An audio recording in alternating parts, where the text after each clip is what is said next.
Bonjour, bonjour la famille. Hello, comment allez-vous? Comment ça va la famille? Ah, merci beaucoup pour les j'aime. Merci à toutes les personnes qui sont en train de tapoter l'écran du téléphone. Hello, hello. Il y a Amour Patiente qui nous envoie des j'aime. Il y a MLR aussi qui nous envoie des j'aime. Donc, j'espère que vous allez bien et que votre semaine, en fait, ça s'est très bien passé. C'est vendredi, donc c'est le week-end. On va profiter aujourd'hui. Donc, tapotez le live, partagez à toutes les personnes, en fait, qui sont dans vos contacts. Partagez à 15 personnes.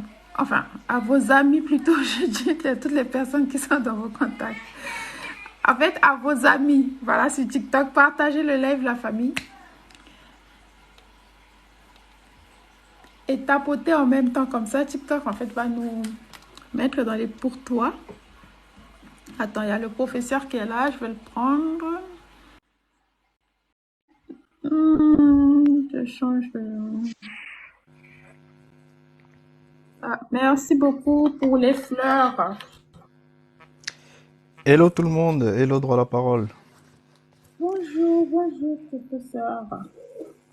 Comment ça J'espère va? que tout le monde se porte bien Oui, ça va, tranquille. et que Ça la va. journée ça a été. Yes. Ça va tranquille. Donc, aujourd'hui, c'est la guerre mondiale contre les religions. Hello Eben. La guerre mondiale contre les religions. Oui, tapotant, tapotant. Hello Yal. Comment ça va? Shalom. Shalom. Ça va. Et chez vous? Oui, aujourd'hui on est sur du shalom. Oui, aujourd'hui c'est shalom, ça c'est sûr. La paix.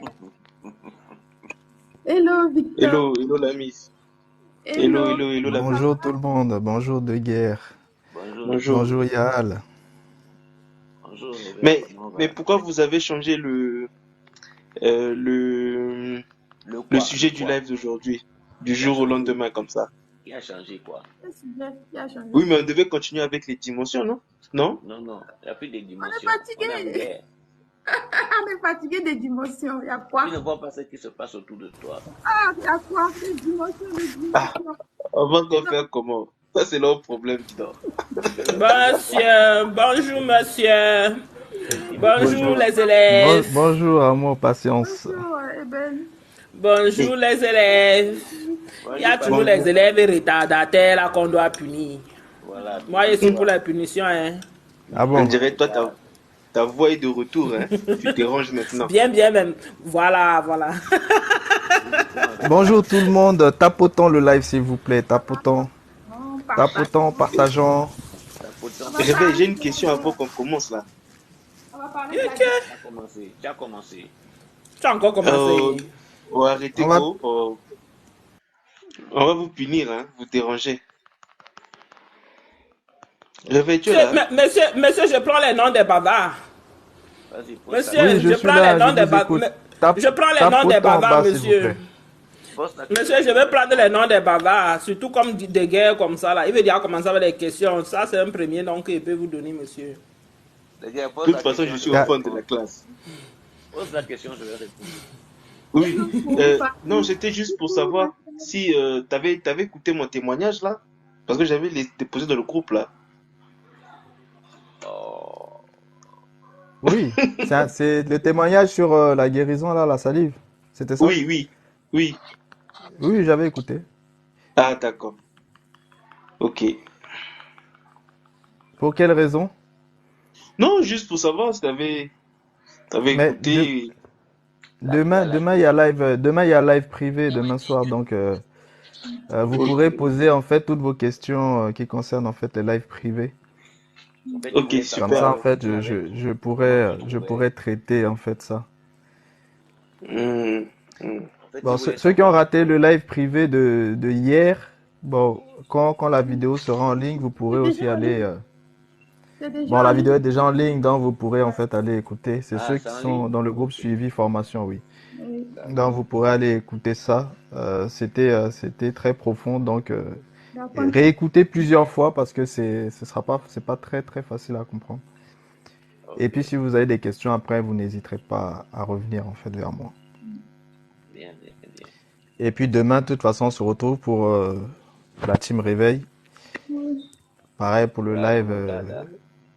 privé, oui, pareil. Donc bon, comme vous avez vu, s'il vous plaît, tapotant, on n'est Non, pas, pour on moi, monte c'est pas tout. assez, on rentre pas suffisamment dans les pourtois, dans les suivis, parce qu'on tapote pas assez.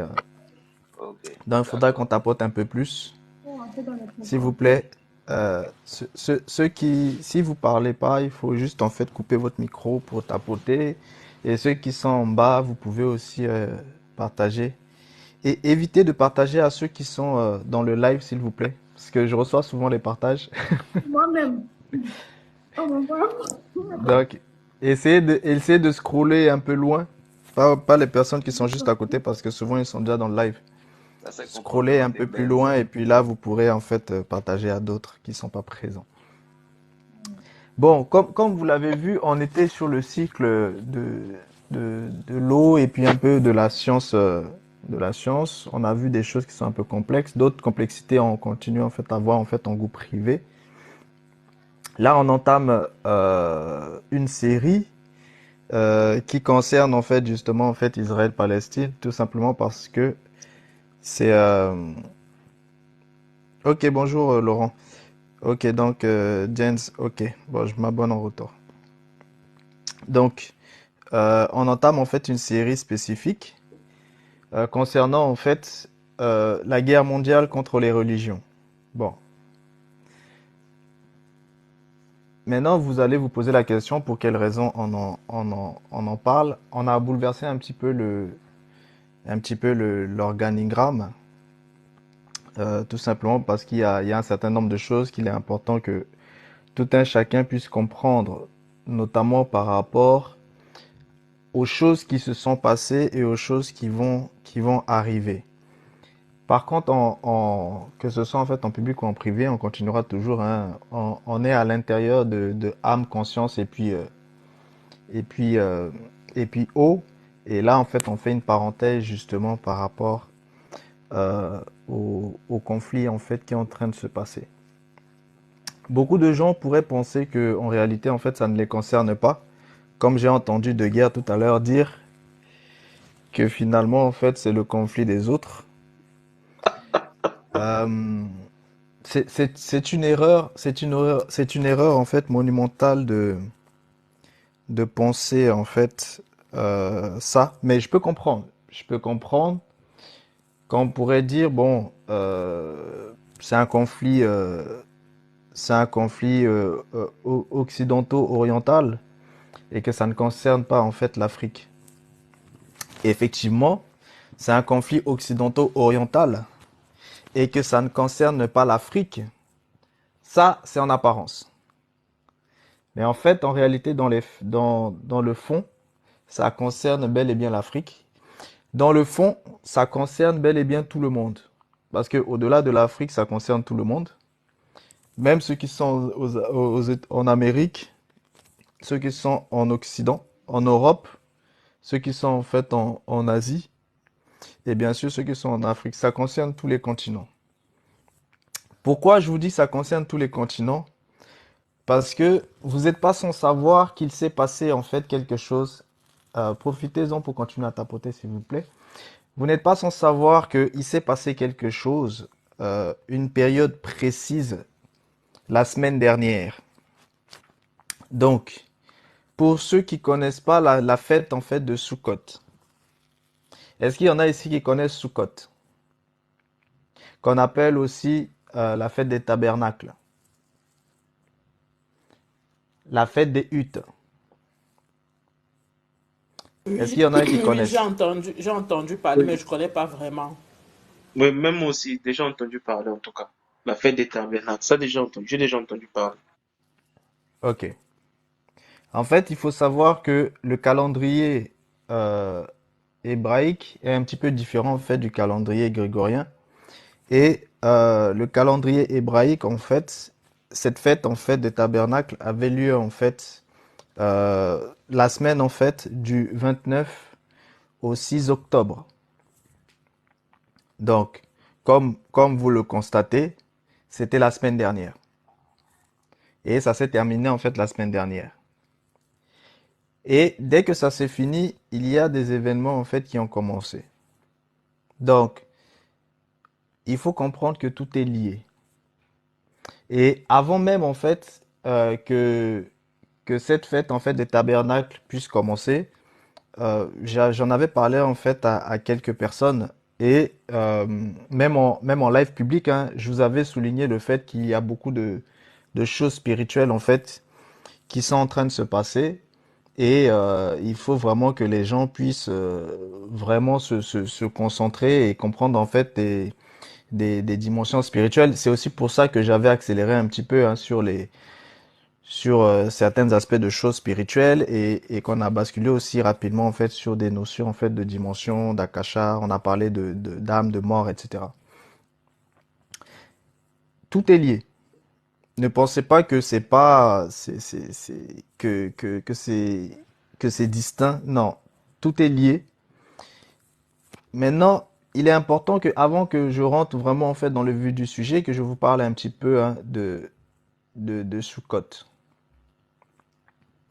Ce qu'il faut savoir en fait avec Sukkot, c'est que ça signifie en fait la fête des cabanes, c'est-à-dire la fête des huttes, la fête des tentes. Et en fait, qu'est-ce qui se passait pendant cette fête-là? C'est quelque chose qui était pratiqué justement en fait dans l'ancienne alliance, hein, dans les récits en fait bibliques. Ce qui se passait pendant cette fête, c'était en fait, ça faisait partie des fêtes de pèlerinage. Vous savez, il y a 3 grandes fêtes en fait de pèlerinage, dont les notions en fait hébraïques. Vous retrouvez la fête de Pâques, Pessa. Vous retrouvez la fête en fait de la Pentecôte et vous retrouvez la fête en fait des tabernacles. Donc c'est pour vous dire à quel point c'est très important en fait ce pèlerinage là en fait des tabernacles qui était prescrit bien sûr en fait dans la Torah. Et ce qu'il faut savoir c'est que euh, ça symbolise en fait cette assistance qu'il y a eu en fait dans le désert pendant les 40 années où les Israélites, je précise hein, les Israélites, il faudra bien que vous fassiez la différence entre Israélites et Israéliens et on va voir tout ça en fait aujourd'hui. Les Israélites étaient en fait justement en fait dans le désert et pendant qu'ils étaient dans le désert, ils étaient sous des tentes. Donc cette fête en fait justement en fait symbolise en fait cet aspect-là d'où c'est la fête en fait des tentes, la fête des tabernacles, la fête des huttes. Et le but, c'était justement en fait qu'ils puissent célébrer cette assistance qu'ils ont eue justement pour survivre pendant ce temps-là en fait dans le désert. Et il faut savoir aussi que cette fête manifeste aussi un autre aspect, c'est-à-dire les récoltes. Et ça marque en fait la fin des récoltes. Donc, la fin des récoltes dit justement, c'est-à-dire le cycle agricole en fait annuel qui s'achève. Et du coup, comme le cycle s'achève, on va pouvoir moissonner ce qui avait été cultivé. Vous comprenez? Donc, il y a des choses qui ont été cultivées et il faille maintenant en fait les moissonner. Moissonner ces choses qui ont été cultivées. Pendant toute la saison en fait, tout le cycle en fait de culture en fait agricole. Tout ça, ça a un sens. Parce que souvent les gens ne se rendent pas compte, mais tout ça, ça a un sens. Et ça a aussi en fait des significations spirituelles. Ça veut dire quoi? Ça veut dire que quand Sukkot en fait se termine, automatiquement en fait commence un cycle de moisson. Ça, vous devez comprendre ça. Dès que ça se termine, il y a un cycle de moisson. Ça veut dire quoi? Ça veut dire que la moisson, c'est quoi? C'est récupérer ce qui avait été semé. Donc, tout ce qui a été semé est récupéré justement pendant ce cycle-là, en fait, où on rentre en fait dans les moissons. Ça veut dire quoi? Ça veut dire qu'en fait, spirituellement, il s'est passé énormément de choses. Parce que avant Sukkot, vous vous retrouvez en fait dans une période en fait qu'on appelle en fait la période du grand pardon, que certains connaissent aussi sous le nom de Yom Kippur, c'est-à-dire la période du grand pardon. Pendant cette période, c'est la repentance. Pendant cette période, c'est la repentance. C'est-à-dire, eh bien, tous ceux qui ont des problèmes, tous ceux qui ont des choses à se faire pardonner, c'est pendant cette période-là qu'ils doivent le faire. Et du coup, c'est pendant ces périodes-là que les gens vont être mis naturellement, en fait, dans des systèmes, en fait, de jeûne. Ils vont être mis naturellement dans des systèmes d'abstinence. Ils vont être mis naturellement dans des systèmes, en fait, de continence. Et vous tous, enfin, ceux qui se sont concentrés spirituellement, si vous avez suivi, en fait, les enseignements qu'on a pu voir depuis que vous êtes ici, en fait, avec nous, c'est que depuis quelques semaines, vous avez été forcément emmenés d'une manière ou d'une autre à faire certaines rétrospectives, en fait, sur vous-même, à faire certaines remises en question, en fait, sur vous-même, et justement, en fait, à faire un travail, en fait, de repentance. C'est normal, pourquoi? Parce que c'était une période, en fait, très importante pour toutes ces choses. Ça, vous devez, en fait, le savoir. Maintenant, après cette période, en fait, de repentance, il y a justement, en fait, cette fête. Et quand cette fête se termine, cette fête, c'est un temps où, justement, en fait, il y a une réjouissance. Il y a, en fait, justement, en fait, cette recherche spirituelle, cette connexion spirituelle que tout un chacun, en fait, doit avoir. Et à la fin, maintenant, il y a, en fait, la récompense, c'est-à-dire la moisson. C'est-à-dire, les uns et les autres moissonnent ce qu'ils ont semé pendant tout le cycle, en fait, passé agricole. Et ce que je vous dis, vous devez absolument distinguer, en fait, le calendrier grégorien du calendrier, en fait, hébraïque, parce que les dates ne sont pas les mêmes. Aujourd'hui, dans le calendrier grégorien, vous avez votre année commence en fait en janvier, etc. Tout comme le calendrier en fait asiatique des Chinois, vous savez que c'est aussi différent. Mais vous devez comprendre que le calendrier grégorien que vous avez, c'est un calendrier en fait gréco-romain. Et ce calendrier gréco-romain manifeste en fait les fêtes et les spiritualités en fait gréco-romaines. Donc il y a toujours un temps de décalage. Et ça, malheureusement, beaucoup de gens en fait ne le savent pas. Mais quand vous êtes connecté spirituellement, vous êtes connecté en fait aux dates où naturellement vous allez vous retrouver en fait à faire certaines choses en fait spirituelles sans forcément comprendre le pourquoi. Il faut savoir que il y a en fait d'autres calendriers spirituels en fait qui sont là et qui se mettent forcément en fait en avant et qui régissent en fait tout le monde, qu'on le veuille ou non. Et justement, nous sommes en fait en plein dans ce cas de figure-là, parce que après Sukkot, il y a tout ce cycle en fait de moisson qui est en train de s'enchaîner. Ça veut dire quoi?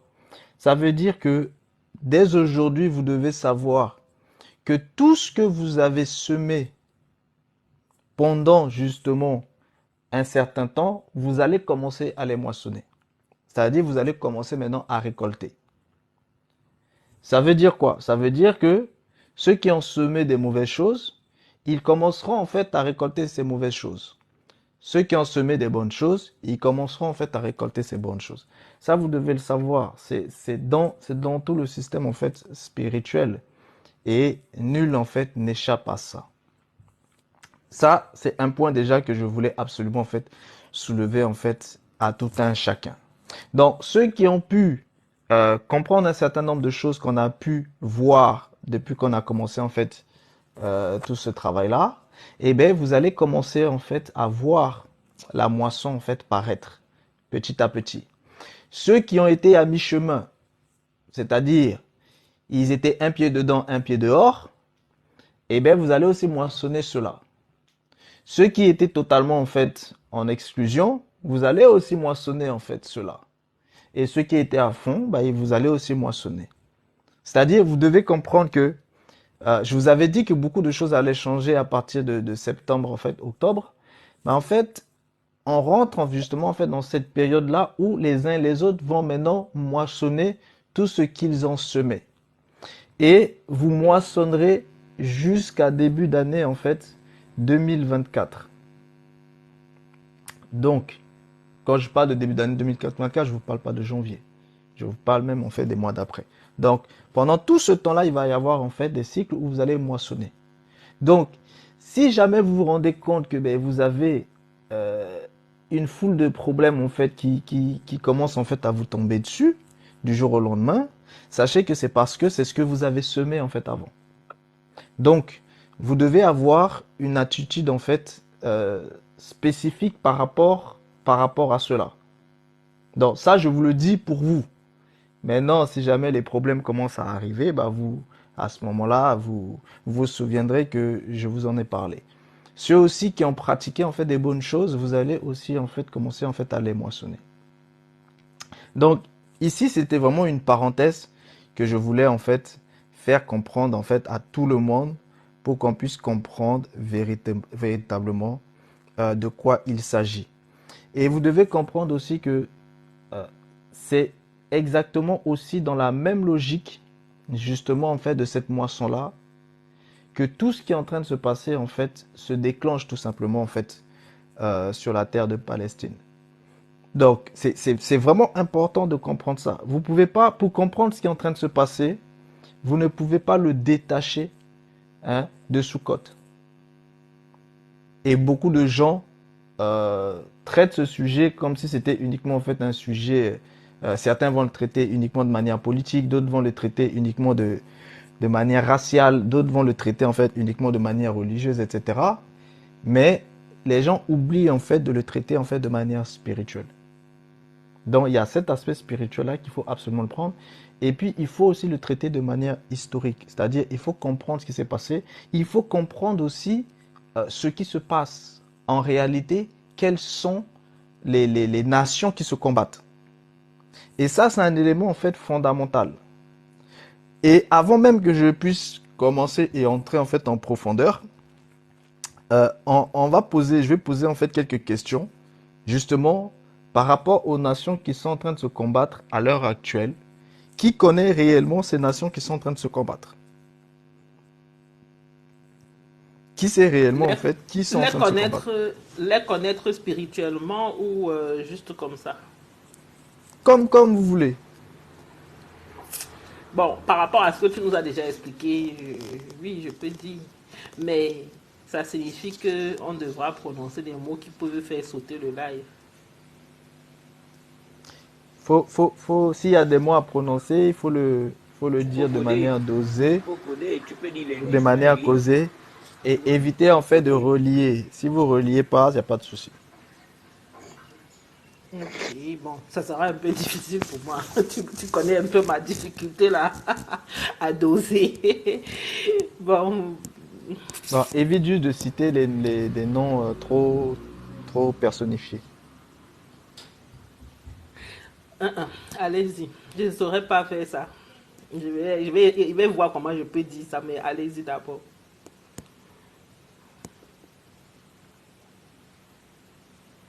De guerre.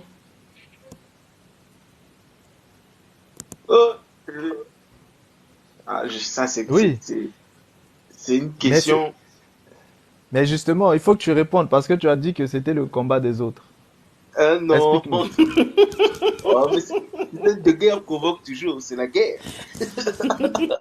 Mais justement, c'est la guerre des autres. Explique-nous, c'est la guerre des autres.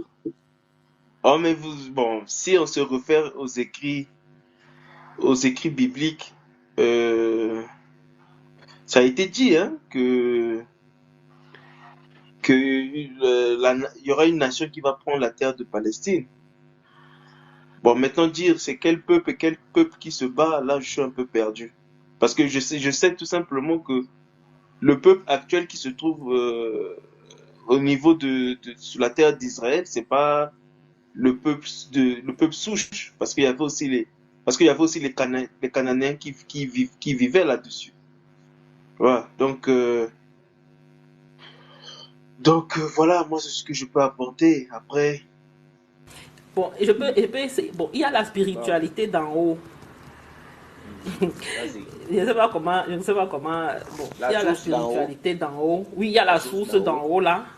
Voilà, il y a la source d'en haut là qui est en conflit avec la source d'en bas. Si je peux dire ça comme ça. Donc, les rejetons de la source d'en haut contre les rejetons de la source d'en bas. D'en bas. Oui, mais Tate, il ne faut pas oublier aussi que ceux de la souche d'en bas ont aussi volé cette terre-là, parce que c'était les Cananéens qui étaient là avant eux. Je dis, personne n'est propriétaire de cette terre. C'est tous des imposteurs. Exactement. Bon, ici même, parce que Revé a expliqué tout à l'heure que la fête des tabernacles, c'est la fête où durant des moissons, durant laquelle les Israélites, pas les Israéliens, attention. Donc ici, on est en train de parler des Israéliens. En gros, c'est cette comment, oh là là, ouais. C'est ce peuple. Ça c'est un exercice compliqué. Il faut que j'apprenne à faire ça. Voilà. Ça c'est, ce sont les... Réveille, pardon, explique. Bon, je vais essayer. Vas-y. Bon, moi je dirais que,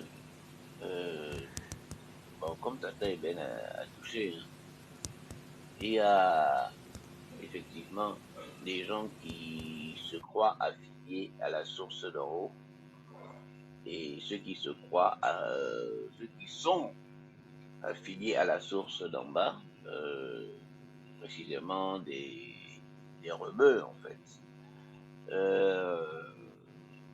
qui, il faut le rappeler, les premiers, ceux affiliés à la source d'en haut, n'oublions pas d'abord que ils ont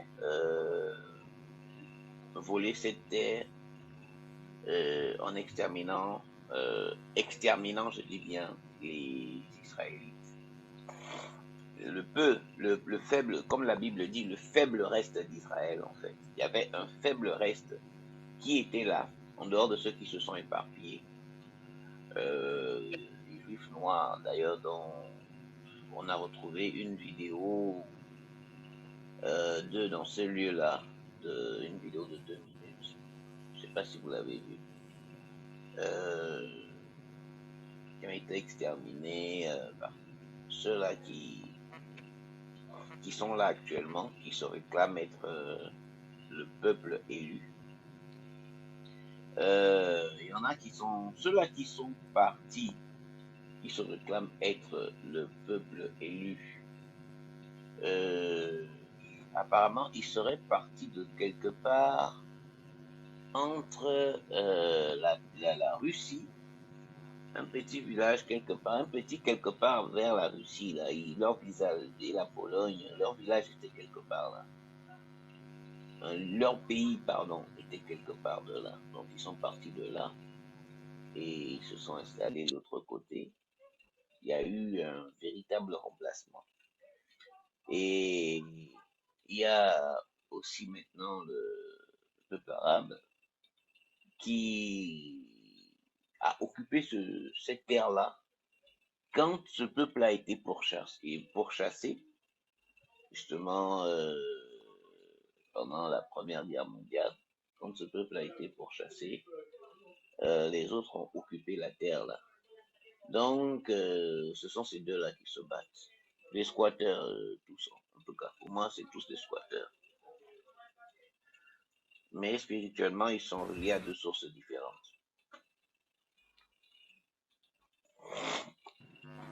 C'était ma contribution. Ok, merci pour votre partage. On va rentrer en fait en profondeur. Et on va toucher un petit peu à certains éléments de ce que vous avez pu les uns et les autres aussi expliquer. Déjà, la première des choses, c'est que à l'heure actuelle, le conflit, vous avez vu le sujet que nous sommes en train de traiter. Le sujet s'appelle Guerre mondiale contre les religions. Le sujet, c'est la guerre mondiale contre les religions. C'est important de comprendre ça. C'est une guerre mondiale.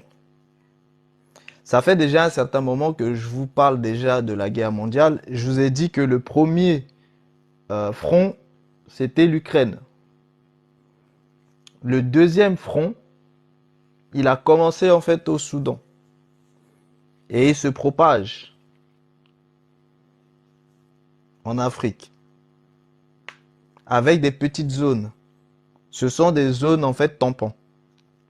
C'est-à-dire des petites zones de conflit qui permettent en fait aux grandes puissances de mettre justement en fait leur pion.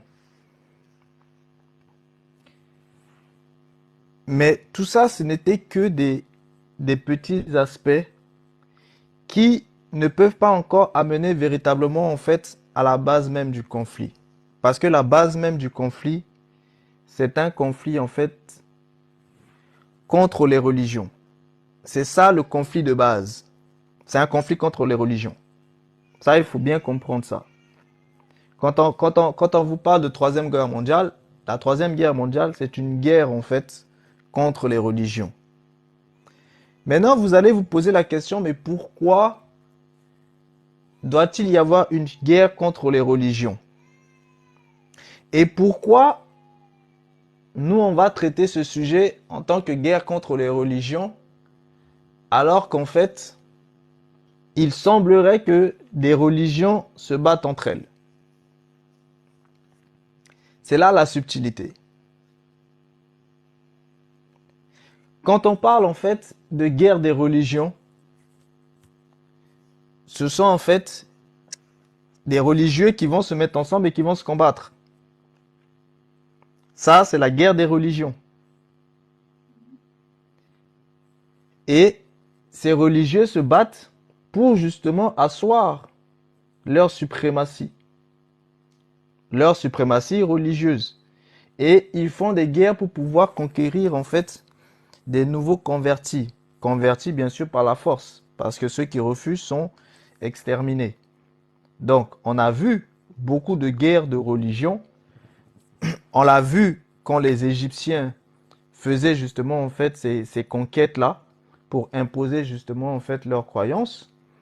On l'a vu lorsque les races racines faisaient justement aussi des conquêtes pour imposer justement leurs croyances. On l'a vu aussi lorsque des Gréco-Romains et avant eux-mêmes des Perses ont pu faire des conquêtes pour imposer leur civilisation et bien entendu aussi leurs croyances. Et on l'a vu aussi lorsque le christianisme en fait a fait des guerres pour imposer justement en fait leurs croyances et aussi en fait leur civilisation. Ensuite, on a vu le monde musulman qui a fait justement en fait des guerres pour pouvoir imposer leurs croyances et leur civilisation.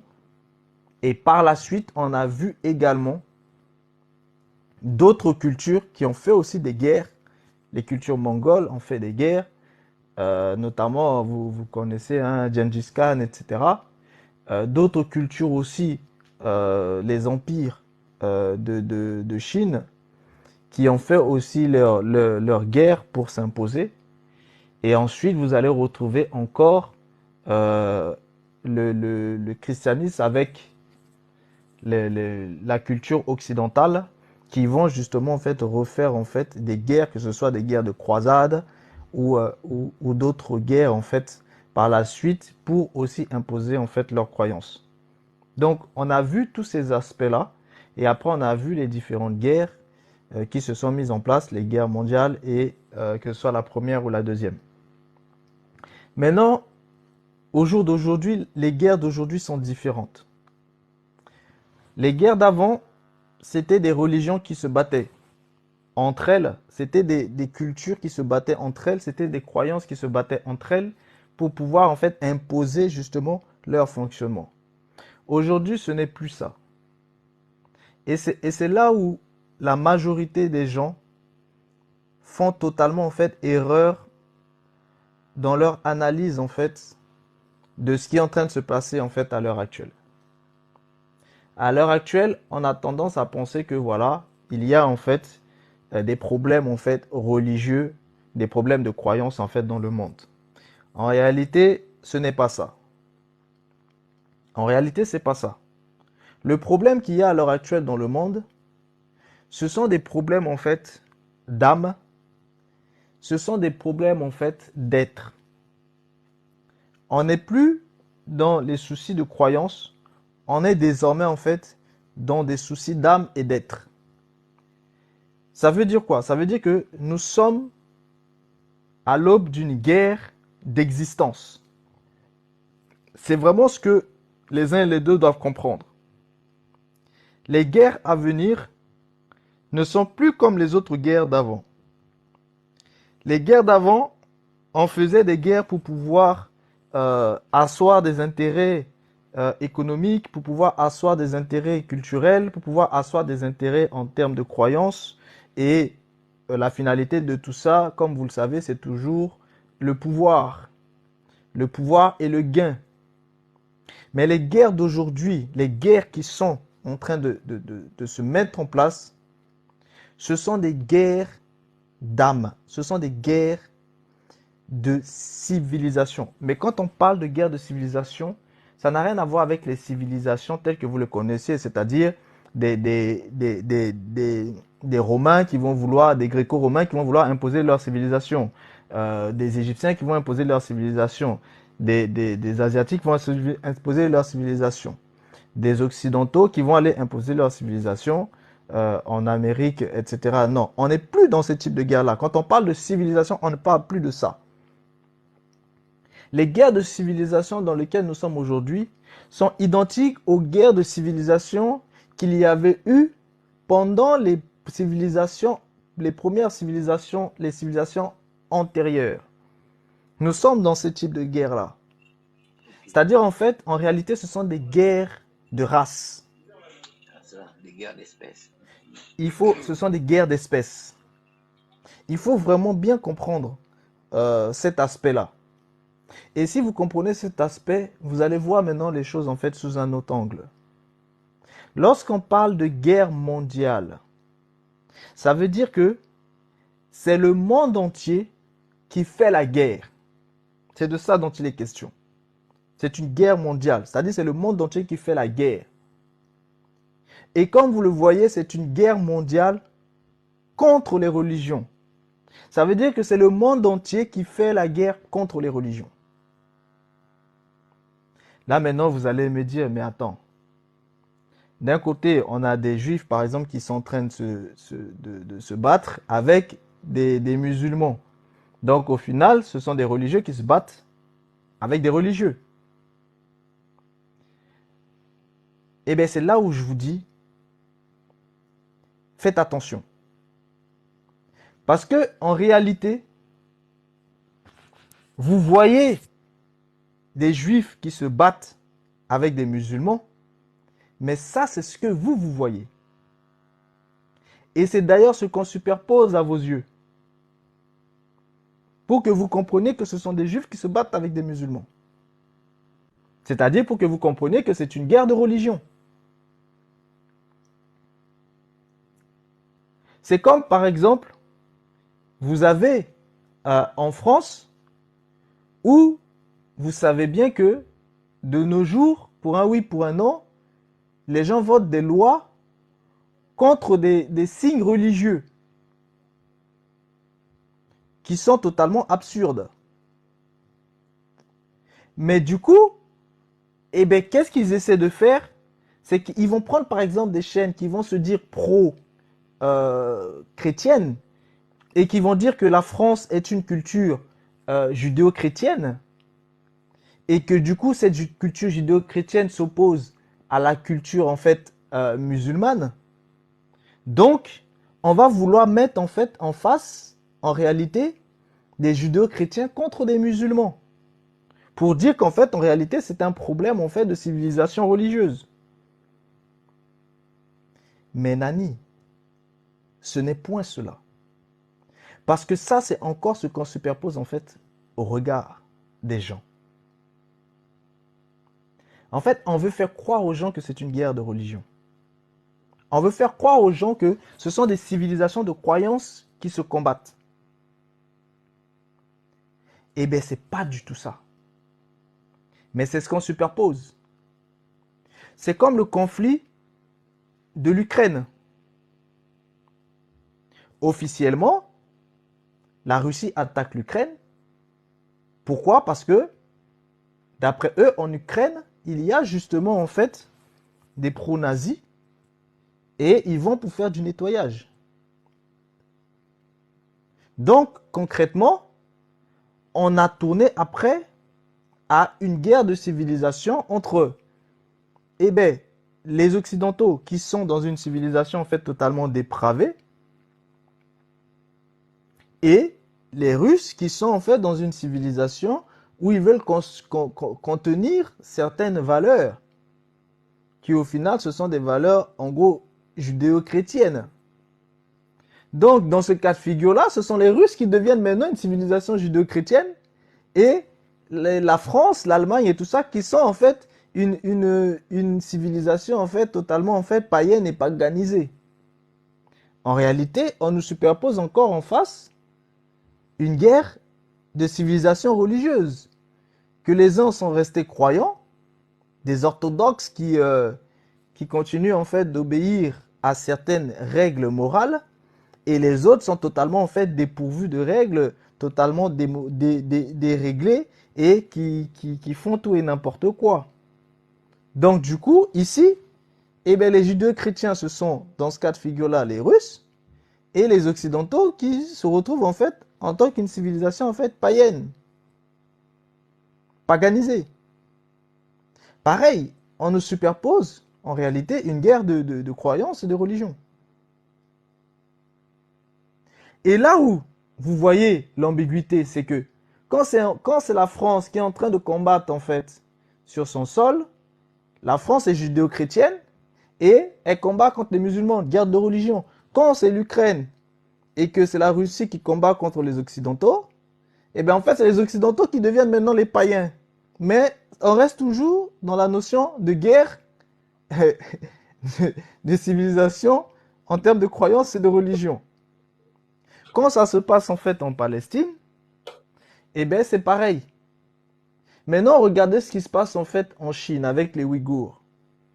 Pareil, ce sont aussi des musulmans qui se font en fait maltraiter en fait par les Chinois.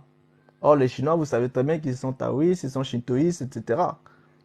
Donc, pareil, ici, on nous montre aussi un conflit de croyances et de religion, en réalité. Et lorsqu'on se retrouve en fait en Afrique, et que le conflit en Centrafrique avait été instrumentalisé entre Anti-Balaka et Seleka, le conflit a été tourné, merci pour les cadeaux, le conflit a été tourné comme si c'était un conflit en fait entre les religions. Et si vous voyez bien, un peu partout dans le monde, on superpose au regard de tout un chacun des conflits religieux, des conflits de croyances. Parce que je vous le précise, quand on parle de croyances, quand on parle de religion, on parle de croyances. Et je pense qu'on a déjà suffisamment avancé dans les lives pour que vous compreniez maintenant clairement que toutes ces choses, ce sont des croyances. Même l'animisme, c'est une croyance. Voilà, la magie elle-même, c'est une croyance. Donc toutes ces choses, ce sont des croyances. Donc en réalité, on veut superposer justement en fait ces conflits de croyances. Et si vous avez fait attention aux enseignements qu'on a fait au préalable, c'est que vous comprenez aussi ici que ce sont en fait, les combats sont au niveau en fait des corps astraux, parce que les corps astraux, c'est là où se passent en fait les notions de croyance, etc. Donc c'est à ce niveau-là que les gens se bagarrent. Donc c'est ce qu'on est en train de superposer en fait au regard des uns et des autres. Mais si vous analysez ça avec intelligence, mais vous vous rendez compte qu'il y a certaines absurdités. Parce que quand c'est avec l'Ukraine et la Russie, eh bien la Russie devient judéo-chrétienne et les Occidentaux deviennent en fait des païens. Mais quand c'est le combat avec l'islam, eh bien la France et les autres deviennent des judéo-chrétiens et l'islam devient en fait l'ennemi qui veut imposer en fait sa dictature en fait religieuse.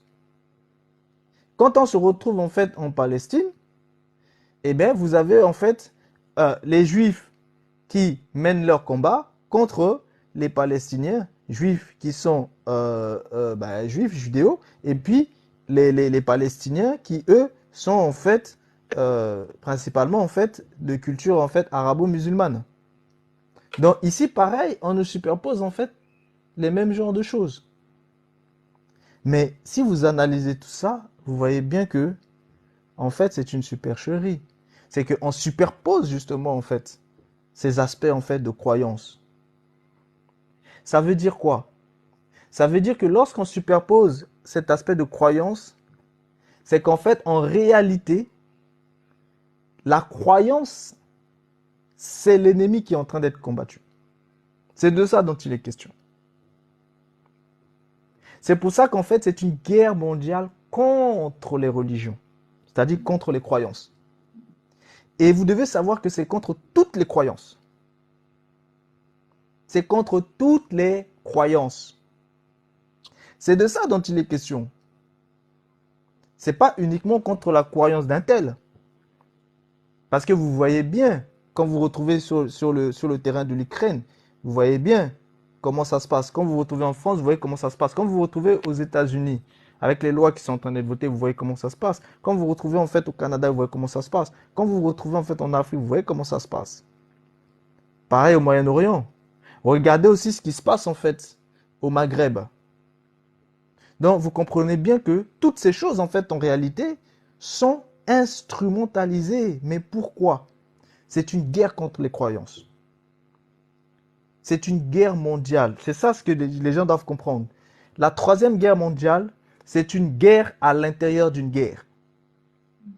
C'est ça que vous devez comprendre. C'est une guerre à l'intérieur d'une guerre. Et pourquoi il faut une guerre à l'intérieur d'une guerre?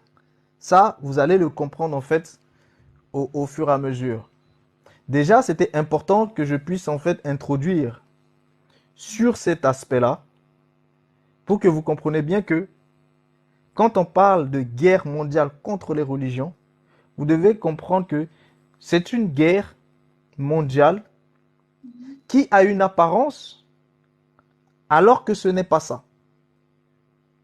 C'est ça ce que vous devez comprendre. C'est comme la guerre de l'Ukraine. L'apparence qu'elle a, ce n'est pas ça la vraie guerre. Et c'est là où beaucoup de gens se trompent.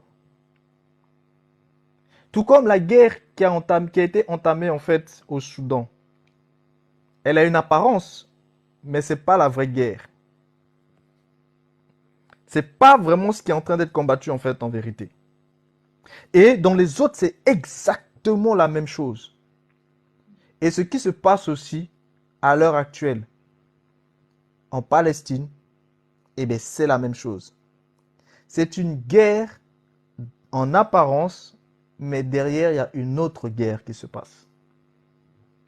Et nous, pendant toutes ces séries-là, justement, nous allons faire un travail pour que vous puissiez comprendre justement quelles sont ces véritables guerres qui se passent derrière. Et non ce qui est montré en apparence. Comme vous le savez, on ne fait jamais les choses comme tout le monde. On ne traite jamais les sujets en fait comme tout le monde. Et c'est pour ça que quand on arrête nos programmes pour pouvoir en fait entamer quelque chose, c'est parce que c'est d'une importance en fait capitale à cause de l'avancée. Comme je vous l'ai dit, on a un calendrier qu'on essaie de suivre, mais vous savez que les autres aussi, ils ont leur propre calendrier. Et lorsqu'ils avancent des choses en fait un peu trop rapidement par rapport en fait au calendrier classique, on est aussi obligé en fait de s'adapter afin que tout le monde puisse voir un peu ce qui est en train de se ce qui est en train de se passer. Voilà pourquoi on a entamé là-dessus. Donc déjà, dans un premier temps, à moins que certains veulent en fait dire quelque chose, sinon je vais commencer en fait, et on va commencer en fait à parler véritablement en fait de la Palestine. Les questions, on les posera après, hein, c'est ça. Ok, très bien. Notez les questions, la famille, s'il vous plaît. Comme ça, on va poser les questions après. Notez les questions et comme ça, on va pouvoir les poser. Déjà, on va voir ce que c'est que la Palestine. La Palestine, comme vous le savez, aujourd'hui, en fait,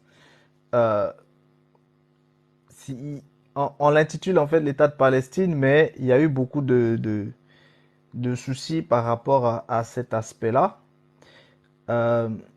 La capitale, vous retrouvez bien sûr en fait Jérusalem. Vous avez aussi, ça se trouve en fait sur une superficie d'environ 6520 km². Vous retrouvez à peu près 4 millions, plus de 4 millions en fait d'habitants. Ils parlent en fait l'arabe, bien sûr. Vous retrouvez là-bas en fait comme religion l'islam, le judaïsme et le christianisme, bien sûr, c'est-à-dire les trois religions, les trois principales en fait religions. Enfin, principales. Les trois qui font plus parler d'eux.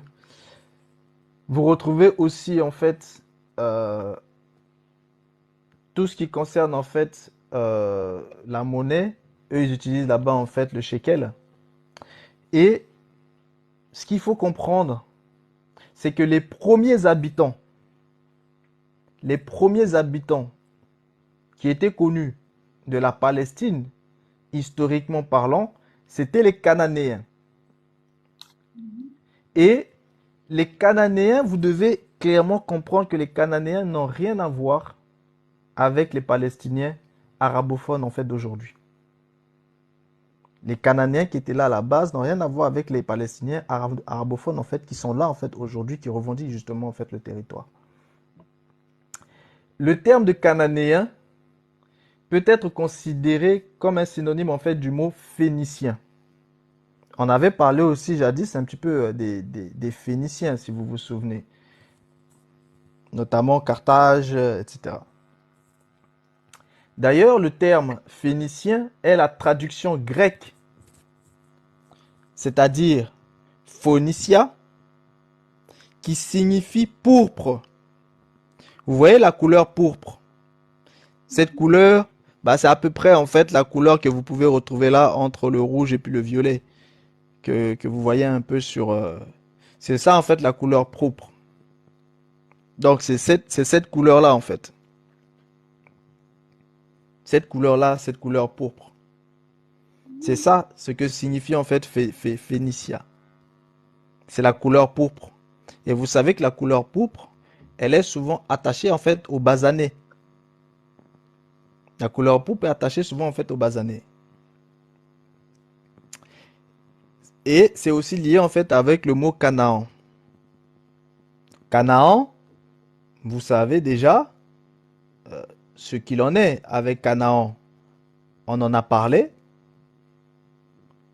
On a parlé déjà en fait de Canaan, c'est-à-dire le fils,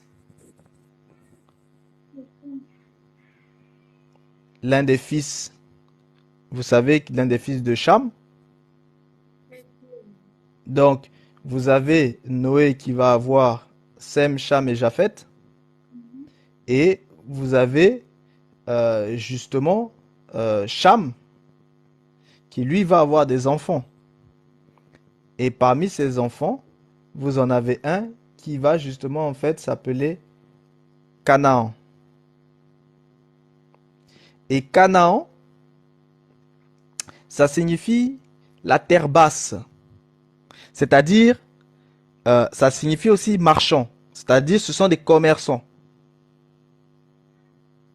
C'est ça, Canaan. Et Canaan, on sait aussi que c'est cette terre-là, en fait, qui se situait à l'ouest, en fait, du Jourdain et qui était peuplée, justement, par ces descendants-là, en fait, de Canaan, justement. C'est pour ça qu'on a appelé ça la terre de Canaan. Et que par la suite, les Israélites vont venir, en fait, conquérir cette terre. Mais ce sont principalement en fait des peuples de marchands, des peuples de commerçants.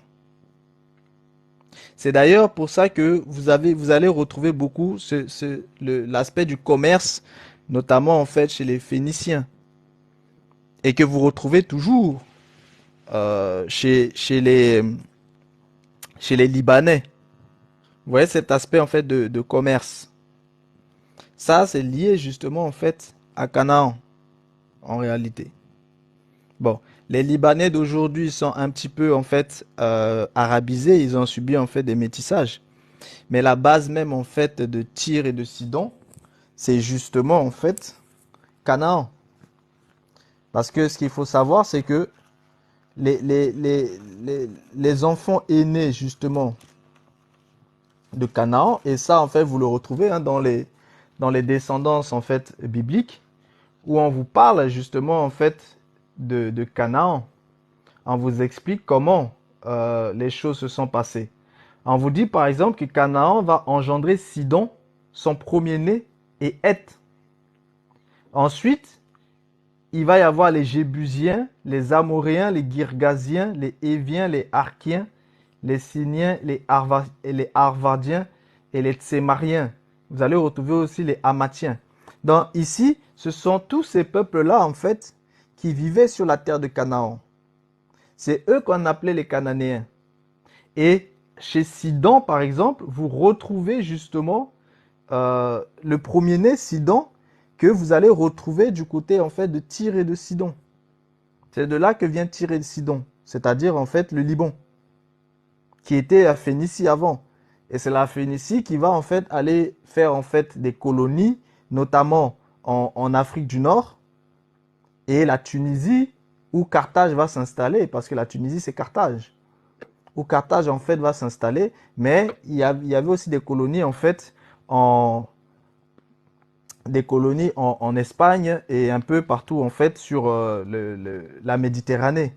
Donc vous retrouviez en fait justement en fait les descendants justement en fait de Tyr et de Sidon qui vont peupler justement aussi la Méditerranée, que ce soit en fait du côté européen d'aujourd'hui ou du côté aussi du Maghreb.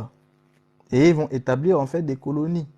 Et ils vont se mélanger en fait avec les peuples qui étaient là, que ce soit les Libous, c'est-à-dire les Libyens, ou les Goths qui étaient là-bas en fait du côté de l'Espagne, etc. Donc vous voyez, tous ces peuples-là, vous les retrouvez bel et bien là. Et aujourd'hui, la cité que vous connaissez sous le nom de Jérusalem, avant, elle ne s'appelait pas Jérusalem. Cette cité s'appelait Yébouze. Ça s'appelait Jébouze. C'est pour ça que les habitants qui étaient là-bas, c'était les Jébusiens. Et les Jébusiens, c'était des Cananéens. Donc, vous devez bien comprendre ces aspects-là. C'est-à-dire, originellement parlant, cette terre appartenait justement en fait aux Cananéens. Et à côté des Cananéens, vous aviez aussi d'autres qui étaient là. C'est-à-dire, vous aviez tous les enfants de Canaan qui habitaient sur cette terre, des premiers-nés aux autres. Et à côté d'eux, vous allez avoir un de leurs frères, un de leurs cousins, qui va aussi habiter, c'est-à-dire les Philistins. Philistins que les Égyptiens appelaient les Pélécètes ou les Pérécètes. Donc, voilà comment cette terre de Canaan était ficelée.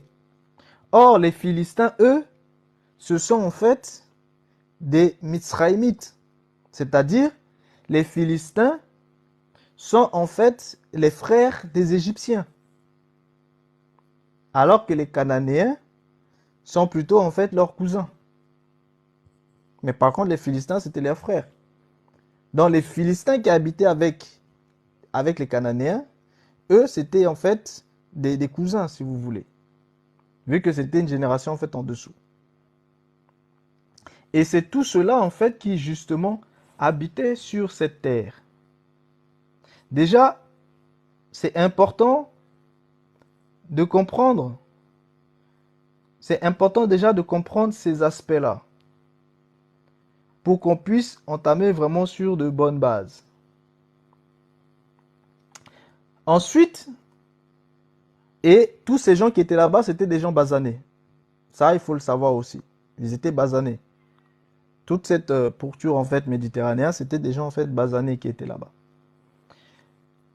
Maintenant, ce qu'il faut comprendre, c'est que les deux peuples, que ce soit les Phéniciens ou les Cananéens, parce que je vous ai dit, les Phéniciens, ce sont en fait ceux qui sont des premiers-nés, c'est-à-dire Sidon.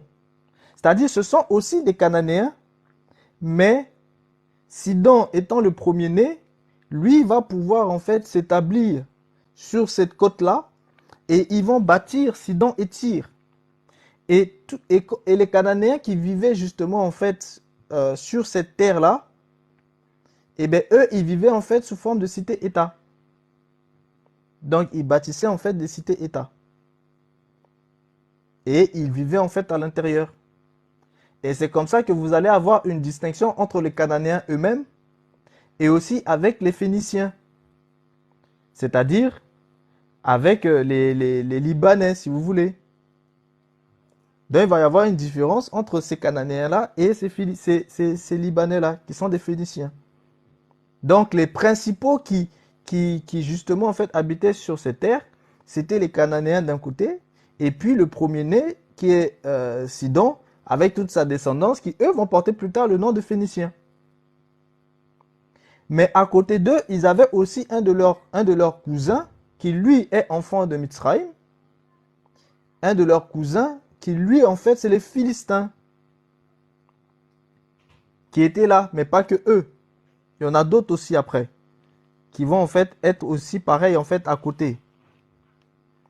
Parce que Mitzraïm, lui, va s'installer principalement en fait en Égypte. Couche, lui, il va s'installer sur toute la partie en fait arabique et aussi dans le sud, la grande Éthiopie. C'est là où Couche va justement en fait totalement en fait s'installer. Donc en réalité, ce que vous connaissez en fait aujourd'hui comme étant en fait l'Arabie Saoudite et tout ça là, ça c'était la terre. C'était la terre en fait des Couchites. C'était eux qui étaient là. Et le sud, pareil, le Yémen, c'était aussi les Couchites. Et vous descendez aussi après, à partir de la Haute-Égypte, qui se partageait entre les Misraïmites et puis les Couchites. Et bien tout le bas aussi, c'était en fait les Couchites.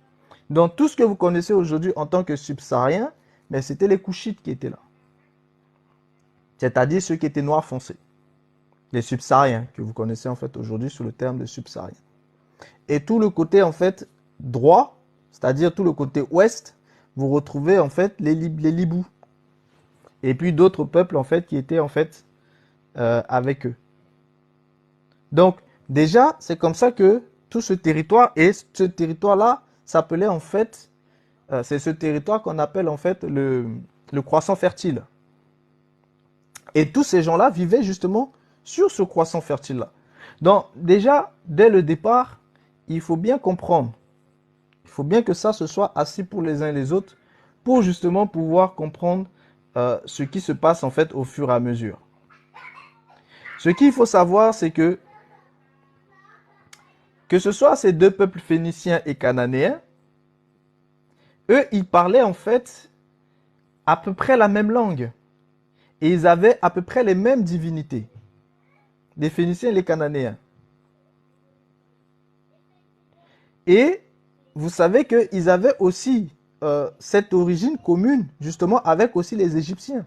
Et notamment aussi les Couchites. Donc, ils avaient tous, en fait, cette origine, en fait, commune.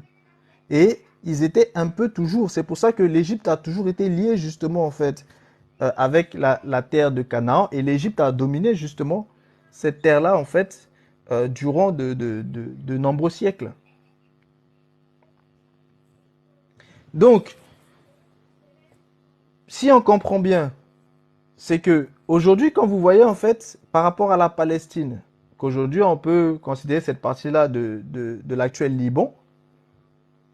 C'est-à-dire, les Égyptiens dominaient en fait tout ce territoire. Les Égyptiens et les Cananéens dominaient tout ce territoire pendant plus de 3 millénaires.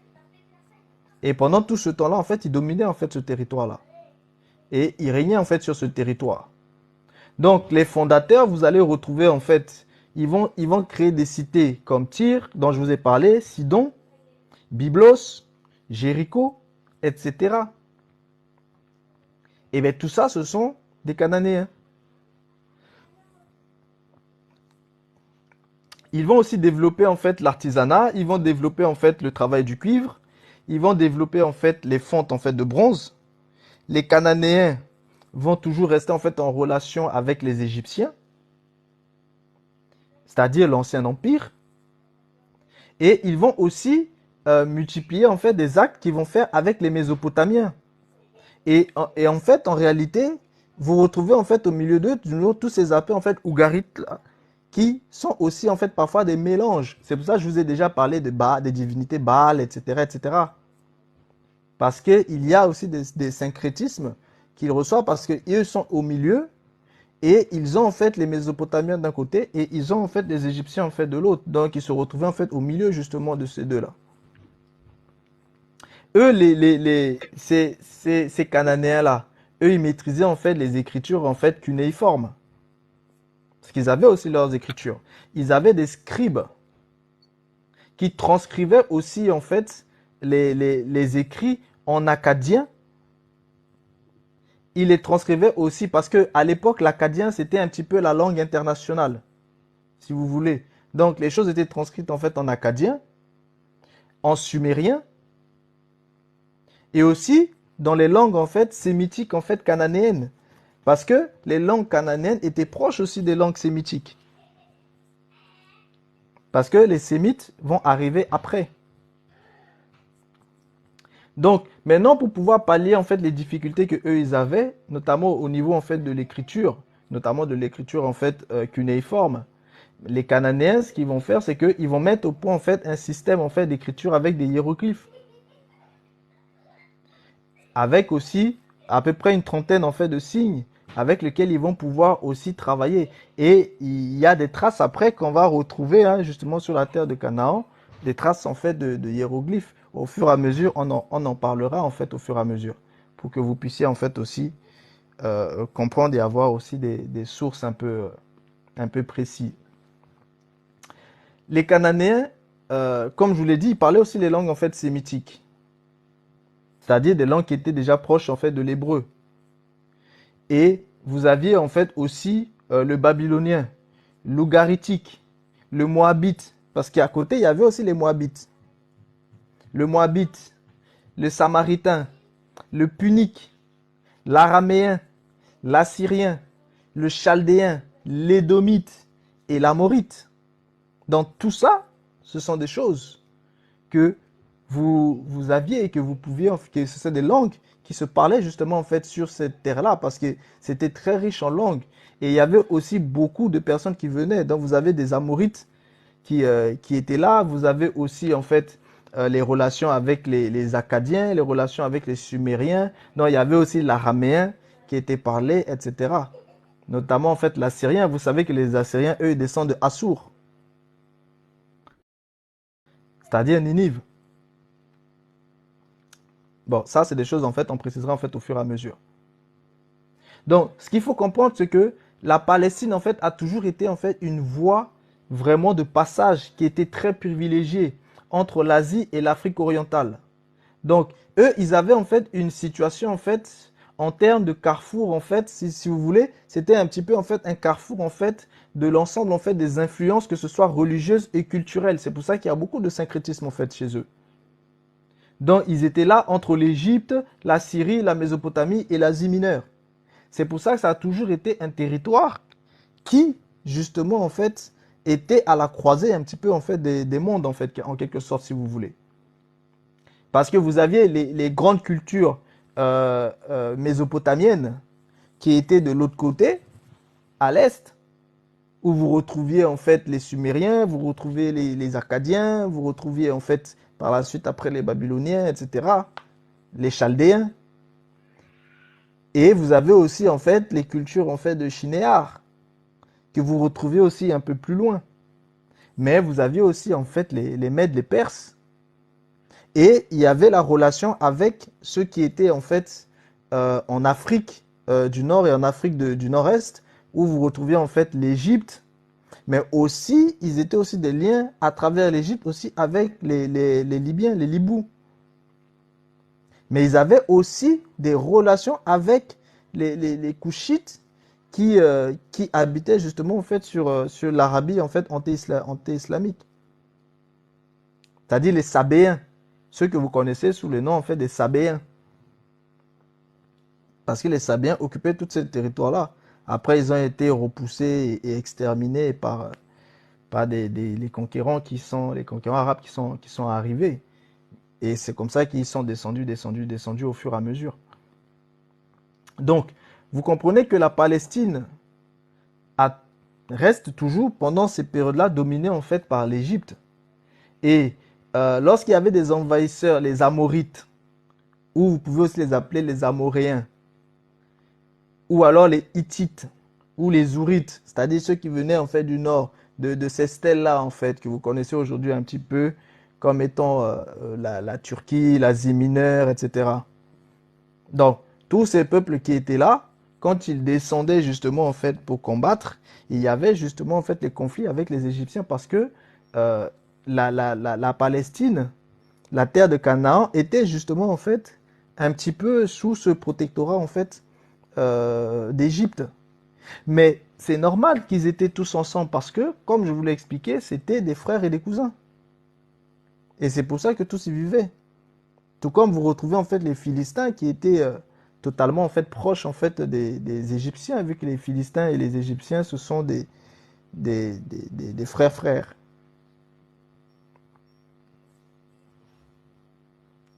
Donc, ici vous comprenez aussi que à partir de cet instant, quand il va y avoir un affaiblissement de l'Égypte, parce que quand l'Égypte va commencer à s'affaiblir, à peu près dans les 14e siècle avant notre ère, avant JC, eh bien, vous allez avoir les Hébreux et les Philistins qui vont commencer justement à prendre de l'essor. Les Hébreux qui vient de Héber. Héber qui lui est plutôt en fait une lignée en fait de Sem. Et c'est de Sem que viennent les Sémites. Et cette lignée-là va aussi venir commencer à s'installer sur cette terre. Notamment, en fait, ils sont plusieurs. Les Moabites et les Ammonites sont aussi, justement, en fait, des Hébreux. Et beaucoup d'Hébreux vont s'installer. Donc, non seulement Abraham et sa lignée vont s'installer, mais Lot et sa lignée aussi vont s'installer. Et c'est la lignée de Lot qui est les Ammoniens et les Moabites. Les enfants que Lot a eus avec ses filles. Donc, ici, vous voyez que tout cela vont aussi commencer à prendre de l'ampleur.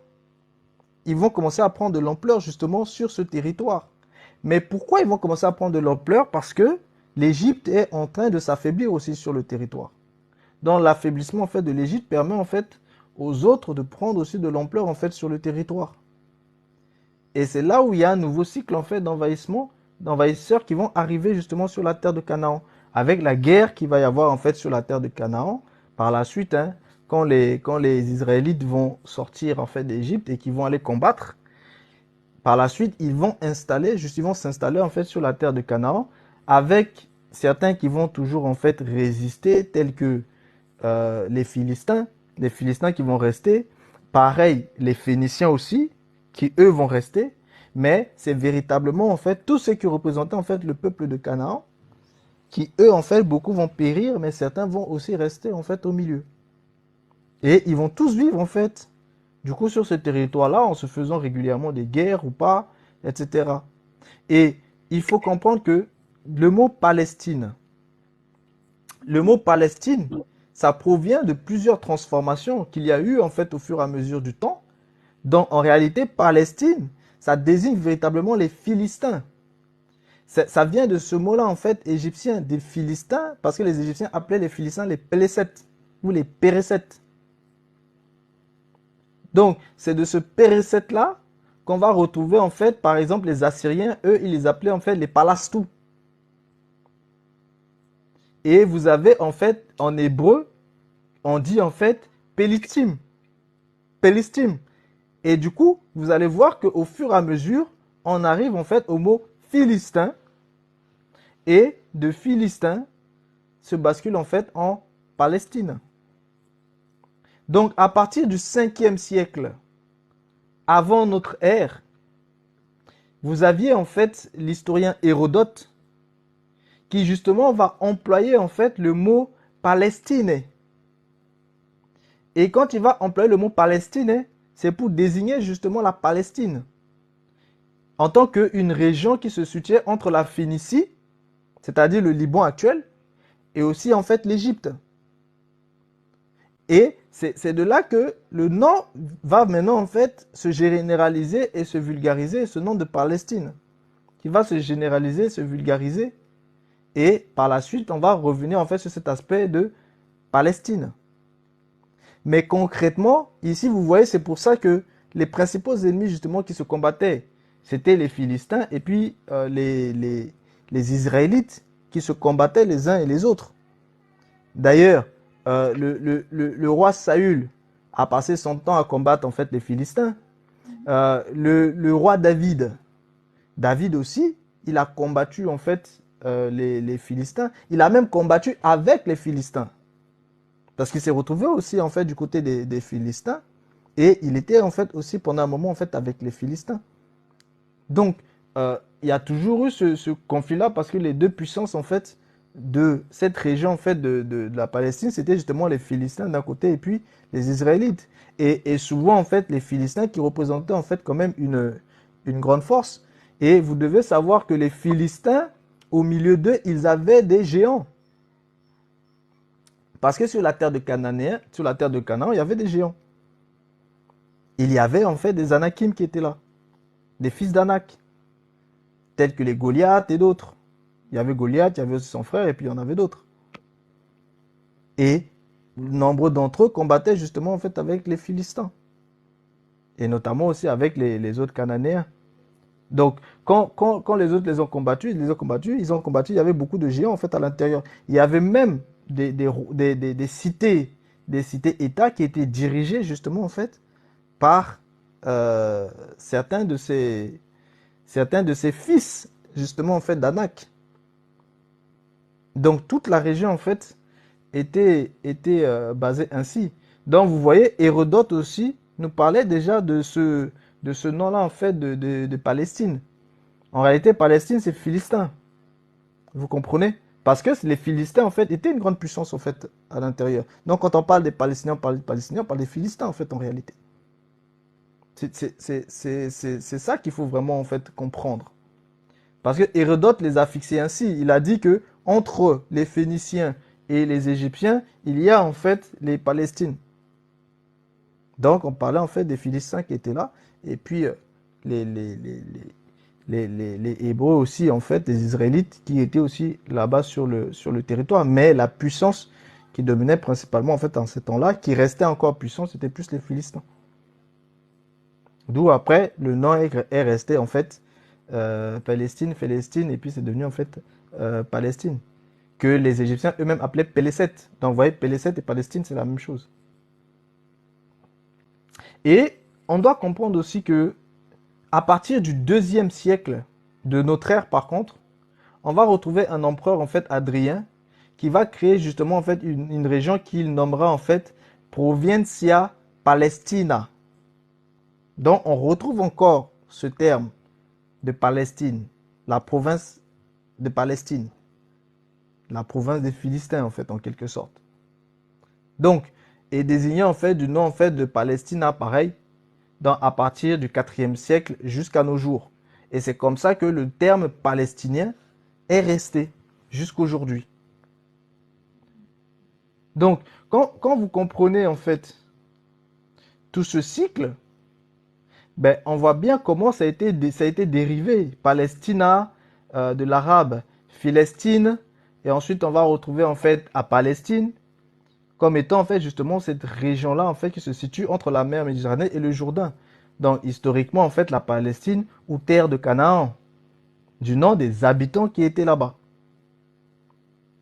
Et vu qu'il y a eu des mélanges de plusieurs civilisations, que ce soit des civilisations romaines, des civilisations islamiques telles que l'Empire ottoman, à partir du 7e siècle par exemple après Jésus-Christ.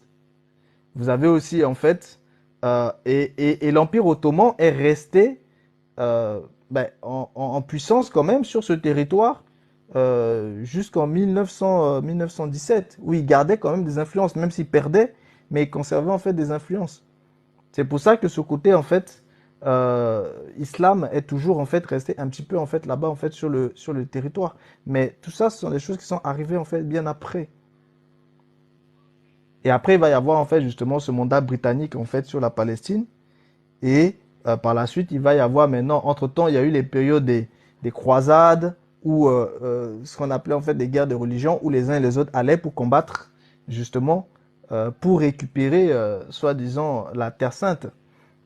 Vu que la terre de Palestine en fait, à partir du moment où en fait elle est occupée, elle occupe en fait une place très très très importante au sein justement en fait de ces trois religions-là que vous allez retrouver entre le christianisme, le judaïsme et puis l'islam. Donc pour les uns et les autres, ce sont en fait des lieux saints et aussi en fait des lieux où il y a des voyages qui peuvent se passer, etc. Ce sont des lieux en fait où certains concernent ça comme un héritage en fait biblique qu'il faut en fait absolument en fait posséder et aussi préserver en fait par tous les moyens. Et c'est dans cette idée-là que cette terre est un héritage qu'il faut absolument posséder et absolument préserver par tous les moyens. C'est dans cette optique-là que va naître en fait un mouvement qui va s'appeler en fait le sionisme. Et ce mouvement, le sionisme, c'est un mouvement en fait racial juif qui lui va prôner plutôt en fait le retour des Juifs en fait justement sur cette terre de Palestine qui serait en fait pour eux en fait justement cette terre promise. Maintenant, ce qui va se passer, c'est que à partir du moment où il va y avoir une compassion internationale par rapport à ce qui s'est passé pendant la guerre mondiale, mais vous devez savoir que le mouvement sioniste était né bien avant, était né dans les années 1800. J'ai publié une vidéo là sur mon compte où vous irez en fait voir. Le mouvement sioniste en fait est né en fait bien avant les premières et les deuxièmes guerres mondiales. Mais ça va véritablement se concrétiser à partir justement en fait de cet aspect en fait d'antisémitisme européen. Et du coup, par rapport aux effets qu'il y a eu avec la deuxième guerre mondiale, tout va être galvanisé justement par rapport aux promesses que Balfour va faire. Tout ça, ce sont des choses dont on rentrera en fait en profondeur au fur et à mesure. Pas aujourd'hui, on va rentrer en profondeur vu qu'on va en parler, on va approfondir en fait au fur et à mesure. Donc, on sait justement qu'à partir de ce moment-là, les Juifs, mais quand on parle des Juifs, vous allez comprendre lesquels. Les Juifs vont recevoir principalement en fait une aide multinationale, une aide principalement en fait des multinationales, c'est-à-dire des entreprises. Et aussi les États qui vont justement en fait se mettre justement en fait dessus et ils vont permettre maintenant l'immigration sur la terre de Palestine à partir de novembre en fait du 29 novembre 1947. Bien sûr avec la bénédiction en fait de la communauté en fait internationale. Donc c'est à partir justement de cette résolution de la communauté internationale, la résolution en fait 181. C'est cette résolution-là qui va partager en fait la terre de la Palestine en deux États. Donc, ce plan de partage en fait, voilà comment en fait il était façonné. Donc, dans ce plan de partage, il y a 54% des terres de la Palestine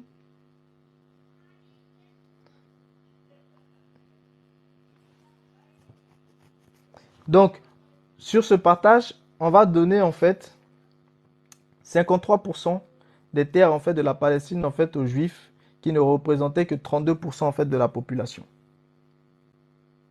Et en plus, la plupart étaient des immigrants venus de l'Europe.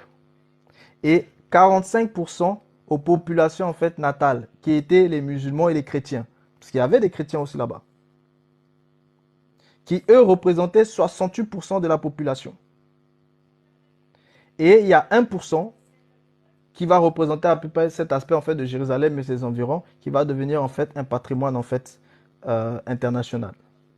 Mais vous voyez ici que il y a déjà eu en fait un premier problème, c'est que le partage, 54% des terres, c'est-à-dire plus de la moitié, est donné à 32% de ceux qui représentaient en fait la population totale. Donc, les Juifs représentaient 32% et c'était principalement des gens qui immigraient. Et on leur donne en fait 54% en fait des terres. Et il y avait 45% en fait des terres que les musulmans et les chrétiens devaient se partager. Alors que eux, ils représentaient en tout 68% de la population. Donc rien qu'ici dans le partage, vous voyez déjà que ça va péter. Rien que dans le partage, on savait déjà tout ce que ça allait péter. Oui, on va voir après justement en fait les différentes catégories. Donc forcément, tous les voisins vont refuser en fait cette résolution. Par contre, les États-Unis, écoutez bien, les États-Unis et l'URSS, eux, ils acceptaient en fait cette résolution. Parce que c'était dans leur intérêt. Donc à ce moment-là, les Américains et les Russes étaient d'accord sur ce partage qui était totalement injuste. Il faut dire ce qui est. Bon. Après, on rentrera en fait en profondeur et vous allez voir réellement ce qui s'est passé parce qu'après, il va y avoir en fait les guerres, les intifadas, première intifada, deuxième intifada, etc. Parce que à chaque fois, les uns et les autres veulent récupérer en fait des territoires et on va comprendre un peu tout ce qui s'est passé. On rentrera en fait en profondeur. Pour aujourd'hui, on était vraiment principalement en train de voir cet aspect en fait de manière un petit peu en fait déjà généralisée dans un premier point. Mais maintenant, c'est important de se poser la question. Ces juifs-là à qui on a donné 54% des terres de la Palestine, qui sont-ils? Eh bien, vous allez retrouver principalement deux catégories. Donc, en général, parmi les Juifs d'aujourd'hui, vous allez retrouver trois types de catégories. Vous avez d'un côté les Ashkénazes, vous avez de l'autre les Séfarades, et les troisièmes, vous allez retrouver les Juifs Misraïm. Donc, vous avez en fait en réalité trois catégories. Les Ashkénazes, les Séfarades et les Juifs Misraïm.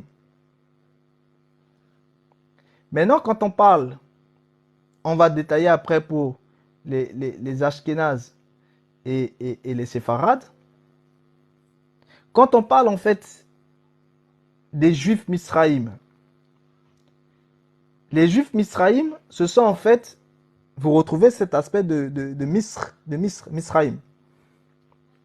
Ce sont ceux qui étaient en fait orientaux. C'est-à-dire, ils étaient aussi appelés en fait Edot HaMisra.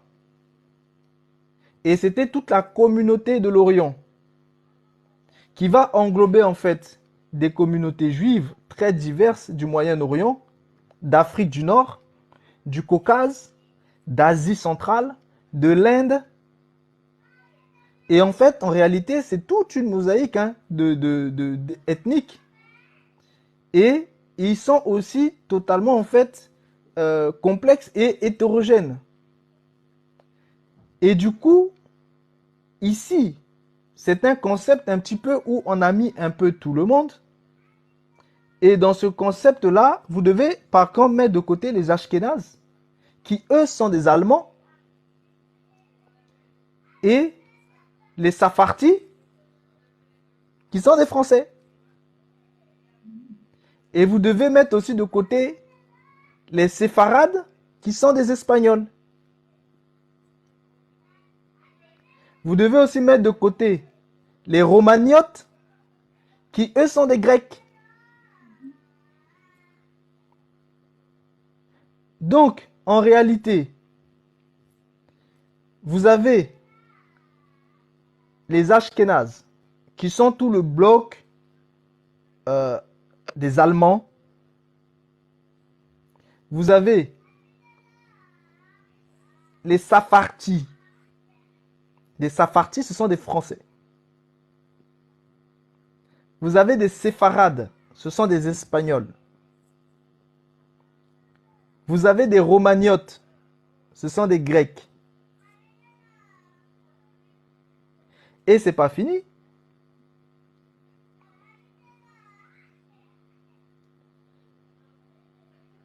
En fait, en réalité, quand vous allez plus loin, vous comprenez en fait que le terme Misraïm, parce que eux tous là, ceux que je viens de vous citer, vous les enlevez des Misraïm.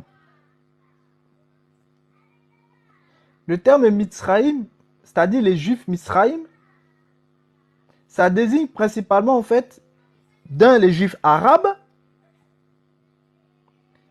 qui aujourd'hui sont devenus en fait des réfugiés juifs en fait dans les pays arabes, mais aussi en fait ceux qui sont issus de d'autres zones d'influence culturelle et linguistique, telles que les influences comme au niveau du Caucase, vous avez les influences turques, kurdes, perses. Ensuite, vous allez inclure aussi ceux qui sont les Juifs d'Afrique du Nord. Vous allez inclure à l'intérieur des peuples des Juifs Mitzraïm, vous incluez les Juifs d'Irak, les Juifs yéménites, les Juifs d'Iran, les Juifs de Turquie, les Juifs du Kurdistan, les Juifs de Boukhara, d'Asie centrale, les Juifs de l'Inde, les Juifs du Caucase, ou ceux qu'on appelle aussi les Jouros, c'est-à-dire c'est ceux qu'on appelle aussi, ce sont des Juifs en fait des montagnes. Donc, et ça va aller même aussi plus loin parmi ces Juifs Misraïm. Vous allez retrouver aussi tous ceux qui parlent aussi couramment en fait à peu près ces langues-là que vous allez retrouver aussi parmi les Juifs noirs. Et vous retrouvez aussi ces Juifs noirs en fait d'Afrique, parmi lesquels vous avez les Abayouda, vous avez les Balouba, vous avez les Beta Israël, vous avez les Avilas, vous avez les Ibn Khaïs, vous avez les Lembas, vous avez les Roussap, et vous avez aussi les Accords. Donc tout ça, ce sont aussi des Juifs d'Afrique, des Juifs noirs d'Afrique aussi. Mais à la base, eux-mêmes, les Sémites, ils étaient basanés. Il faut comprendre ça. Donc vous voyez, tout cela, on les met dans les catégories des Juifs Misraïm. C'est-à-dire, tous ceux qui sont exportés. Parce qu'il y en avait beaucoup qui étaient exportés au moment où, ça on va le voir aussi après, je ne sais pas si on aura le temps aujourd'hui, sinon peut-être la prochaine fois. Tous ceux qui ont été exportés lorsqu'il va y avoir la destruction du royaume d'Israël. Parce que vous savez que le royaume va être séparé en deux. Ça, on rentrera en profondeur plus tard. Le royaume va être séparé en deux. Le royaume d'Israël qui est au nord avec les 10 tribus. Et à la tête de ces 10 tribus, il y aura en fait Éphraïm. Éphraïm qui était de mère égyptienne. Donc, et tout cela, tout ce royaume va être déporté dans les provinces babyloniennes. Et c'est pour ça que vous allez retrouver aussi plein de juifs dans toutes ces régions-là, en fait, qu'on explique, en Inde et autres. Et des Babyloniens vont être ramenés parce que c'était la stratégie des Assyriens. Les Assyriens, eux, ils déportaient les populations. Pour pouvoir obliger une population en fait à obéir, ils vont prendre la population, ils vont la déporter sur un autre territoire et ils vont prendre la population du territoire, ils vont venir déporter sur le territoire en fait de la première population. Et c'est comme ça que sur le royaume du Nord, ce n'était plus des Israélites qui étaient là, mais c'était des Babyloniens qui sont arrivés. C'est pour ça que quand vous lisez par exemple les évangiles, vous avez en fait ces problèmes-là entre les Samaritains et puis les Juifs du royaume de Juda. Parce que les Samaritains n'étaient plus des Israélites. Les Samaritains étaient des Babyloniens qui avaient été amenés dans le royaume d'Israël par les Assyriens. Et les Israélites, eux-mêmes, ils avaient été, les 10 tribus, ils avaient été déportés. Bon, maintenant, à l'intérieur de ces 10 tribus-là, eh bien, vous aviez en fait plein de peuples qui étaient là, qui vont se retrouver aussi déportés. Donc, c'est tout cela, en fait, que vous retrouvez un peu dispatché un peu partout dans le monde. Bon, maintenant, à côté de cela, vous avez quelque chose qui va se passer. Et ce qui va se passer, c'est toute cette catégorie dont je vous ai cité. C'est-à-dire, ceux qui sont les Ashkénazes, eux, ce sont des Allemands. Les Sephardi, ce sont des Français, des bons Gaulois. Les Séfarades, ce sont des Espagnols. Les Romaniotes, ce sont des Grecs. Les Alakas. Et vous avez tout cela, et bien c'est eux que vous retrouvez principalement en tant qu'Israéliens aujourd'hui.